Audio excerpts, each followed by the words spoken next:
જય શ્રી કૃષ્ણ, જય શ્રી રામ. અન્નપૂર્ણા રસોઈ ઘરમાં તમારું સ્વાગત છે. તો ચાલો આજે આપણે બનાવીશું સેવ ટમેટાનું શાક. તો આપણે હવે એના માટે પહેલા લઈશું ટમેટા. તો આપણે 5 ટમેટા લીધા છે. આપણે આ દેશી ટમેટા લીધા છે જે ગોળી આવે એ. તો આપણે 3 ટમેટાના કટિંગ કરીશું નાના નાના, અને આ 2 ટમેટાની આપણે પ્યુરી બનાવવાની છે.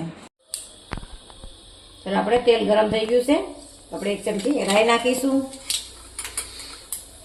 અડધી ચમચી આપણે જીરું નાખીશું. ગેસ આપણે ધીમો કરી દઈશું. અને અડધી ચમચી આપણે હિંગ નાખીશું. અડધીથી થોડું ઓછું છે. અને આદુ અને આપણે આ લીમડાના કટિંગ કરી દીધા હતા એ નાખીશું. ગેસની ફ્લેમ આપણે એકદમ હાઈ લો રાખી દેવાની છે. હવે આપણે જે ટમેટા સમાર્યા હતા એ નાખીશું. આપણે તે 3 મોટી ચમચી લીધું હતું અને થોડુંક કડિયાતું તેલ હોય તો સરસ લાગે છે ટમેટા. ચાલો હવે આપણે આમાં મસાલા કરીશું. અડધી ચમચી આપણે હળદર નાખીશું. 1 ચમચી આપણે મરચું નાખીશું લાલ. 1 ચમચી આપણે ધાણા જીરું નાખીશું.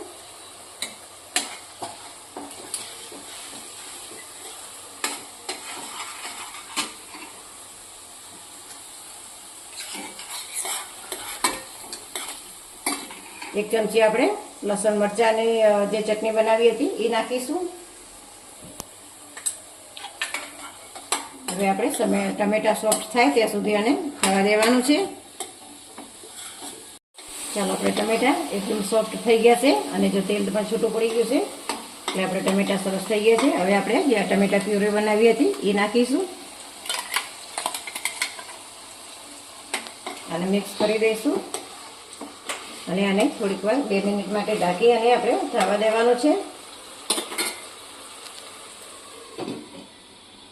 ચાલો આપણે 2 મિનિટ જેવું થઈ ગયું છે, જોઈ લઈએ. જો આપણે પ્યુરી પણ સરસ મિક્સ થઈ ગઈ છે અને તેલ એકદમ સરસ છૂટું પડી ગયું છે. હવે આપણે 1 ચમચી મલાઈ નાખવાની છે. તો આપણે 1 મોટી ચમચી મલાઈ નાખીશું. આપણે દૂધની ફ્રેશ મલાઈ હોય એ લીધી છે. આની જગ્યાએ તમે દહીં પણ નાખી શકો છો. આપણે આને મિક્સ કરી દેવાનું છે. બધી મલાઈ એકદમ સરસ મિક્સ થઈ જાય ત્યાં સુધી આપણે આને હલાવ્યા કરવાનું છે. ચાલો આપણે મલાઈ પણ એકદમ સરસ મિક્સ થઈ ગઈ છે. જો તેલ સરસ છૂટું પડી ગયું છે આપણું.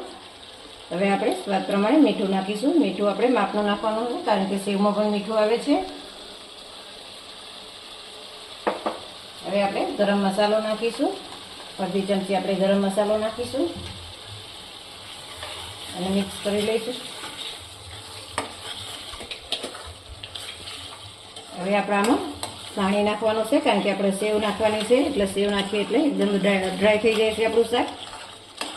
એટલે આપણે ગ્રેવી માટે પાણી નાખીશું.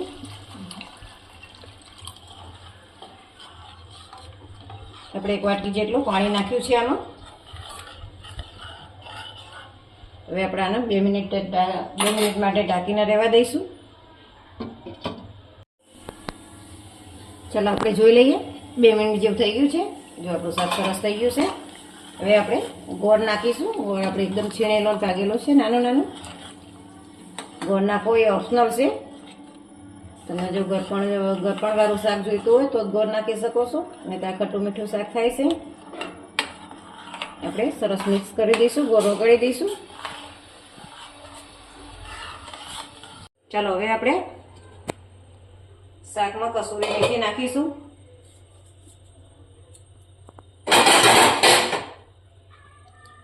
અને હવે આપણે કોથમીર નાખીશું. અને હવે આપણે આ સેવ લીધી છે એ સેવ નાખીશું. સેવ આપણે ખાવા ટાઈમે જ નાખવાની છે. સેવ આપણે સ્પેશિયલ જે ટમેટાના શાકની સેવ આવે છે એ નાખી છે. હવે આપણે આને મિક્સ કરી લઈશું. ચાલો આપણું સ્વાદિષ્ટ એવું સેવ ટમેટાનું શાક તૈયાર છે. તો તમને આ રેસીપી વિડીયો ગમ્યો હોય તો લાઈક કરો, શેર કરો અને સબસ્ક્રાઈબ કરવાનું ભૂલતા નહીં. અને બેલ આઇકોન જરૂરથી દબાવજો.